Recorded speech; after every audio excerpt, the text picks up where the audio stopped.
Untuk segmen ketiga ini, pertanyaan dimulai untuk calon wakil presiden nomor urut 3, Bapak Mahfud MD. Untuk itu kami persilakan kepada panelis, Bapak Profesor Dr. Insinyur Ridwan Yahya, untuk mengambil undian subtema pertanyaan yang ada di dalam wadah.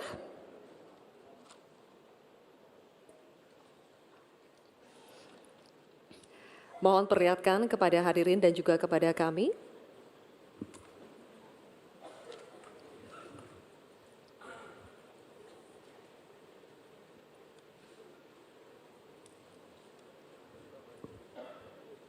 Subtemanya adalah masyarakat adat.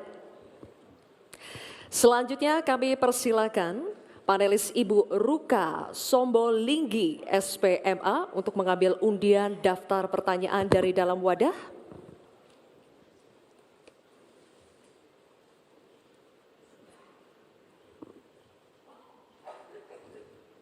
Diperlihatkan kepada hadirin dan kami. Oke, undian daftar pertanyaan huruf A. Subtema masyarakat adat.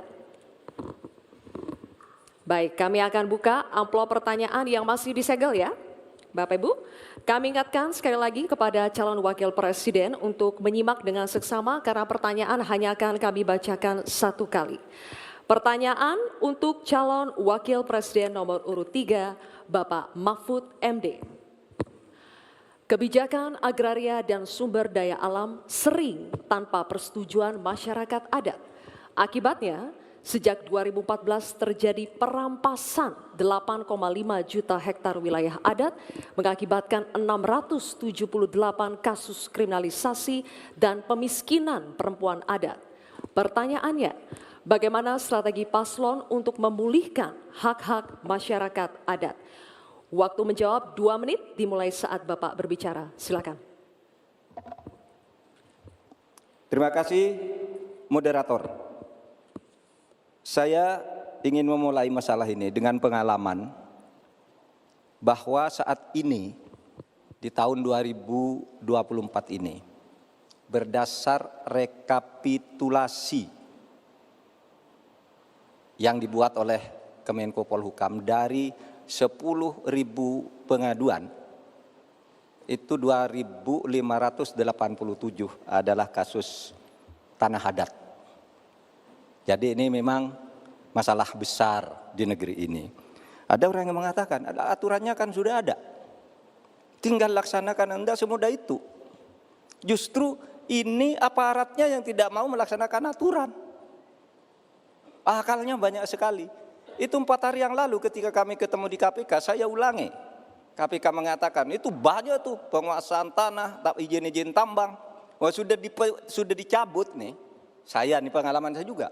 Ada sudah dicabut oleh Mahkamah Agung. Tidak dilaksanakan sampai 1,5 tahun. IUP tadi yang dikatakan oleh Mas Gibran. Ada perintah dari Mahkamah Agung tuh IUP yang di sana dicabut, ini vonis sudah inkrah. 1,5 tahun tidak jalan. Ketika kita ngirim orang ke sana, petugasnya tiba-tiba dipindah. Yang baru ditanya, kami tidak tahu. Padahal sudah terjadi eksploitasi terhadap tambang-tambang nikel kita misalnya. Nah, oleh sebab itu, kalau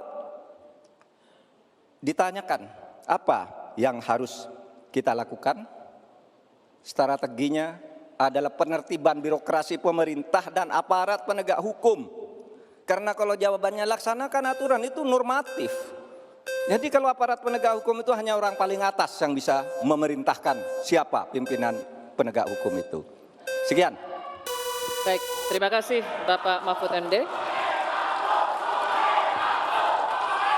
Cukup, dan selanjutnya kami persilakan untuk calon wakil presiden nomor urut 1, Bapak Muhaimin Iskandar untuk menanggapi. Waktunya 1 menit, Pak, dimulai saat berbicara. Silakan. Ya, terima kasih. Saya tambahkan Pak Mahfud, salah satu upaya kita agar tidak terjadi konflik antara proyek pembangunan nasional, terutama PSN, dengan masyarakat adat, kita harus betul-betul punya prinsip tidak ada satupun yang ditinggalkan dalam mengambil keputusan. Libatkan itu masyarakat adat. Menghormati masyarakat adat bukan memakai pakaian adat setahun sekali 17 Agustus, bukan.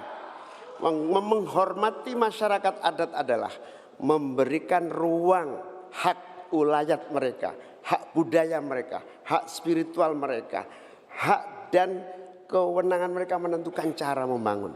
Dengan cara penghormatan itu saya kira Pak Mahfud, apa yang saya sampaikan tadi bisa berjalan dengan lancar.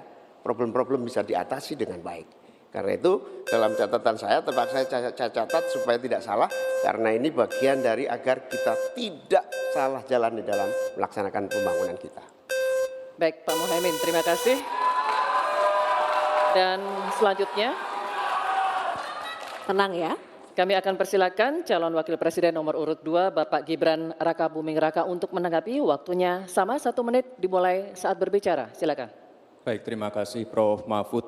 Sebagai seorang ahli hukum, Prof. Mahfud pasti paham bahwa RUU Masyarakat Hukum Adat ini masih kita usahakan untuk didorong. Sekarang juga sudah ada Perpres 28 tahun 2023. Ini sudah ada 1,5 juta hektar hutan adat yang sudah diakui. Memang kuncinya ke depan adalah kita harus perbanyak dialog dengan para tokoh adat, kepala-kepala adat, tokoh masyarakat setempat. Jadi jangan sampai ketika ada pembangunan yang masif ataupun ada PSN, jangan sampai masyarakat adat ini tersingkirkan. Justru harus dirangkul dan diberikan manfaat yang sebesar-besarnya, terutama untuk masyarakat lokal, pengusaha lokal, UMKM lokal, dan termasuk masyarakat adat setempat. Terima kasih. Baik, masih ada waktunya Pak Gibran? Cukup? Oke, baik, terima kasih. Nanti ada waktunya Bapak Ibu. Kita lanjut dulu ya. Kita lanjut dulu, Bisa kita Bapak-Bapak. lanjutkan? Cukup Oke, ya. terima kasih ya. Kita lanjut Terima dulu. kasih. Kita akan kembali dulu ke Pak Mahfud MD, calon wakil presiden nomor urut 3 untuk merespon tanggapan dari calon wakil presiden nomor urut 1 dan 2 yang telah dikemukakan. Waktunya 1 menit Pak Mahfud. Ya, Silakan. Pak Muhaimin, di meja saya itu ada tumbler. Tulisannya no one left behind. Jangan ada satu pun yang tertinggal. Dan itu yang saya lakukan. Kalau Bapak tadi katakan jangan ada yang tertinggal dong. Semua dilipat. Itu yang tadi saya putuskan ketika saya membatalkan 14 pasal Undang-Undang Wilayah Pesisir, justru karena di situ masyarakat adat tidak pernah dilibatkan. Sehingga mereka coba.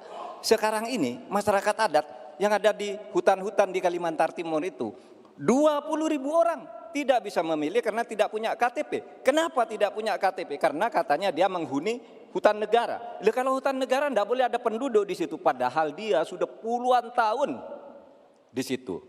Nah, tentang RUU Hukum Masyarakat Hukum Adat, sudah masuk di dalam program kami, divisi kami. Memang itu sesudah sejak 2014 tidak jalan, akan kita jalankan. Terima kasih. Baik, Pak Mahfud, terima kasih.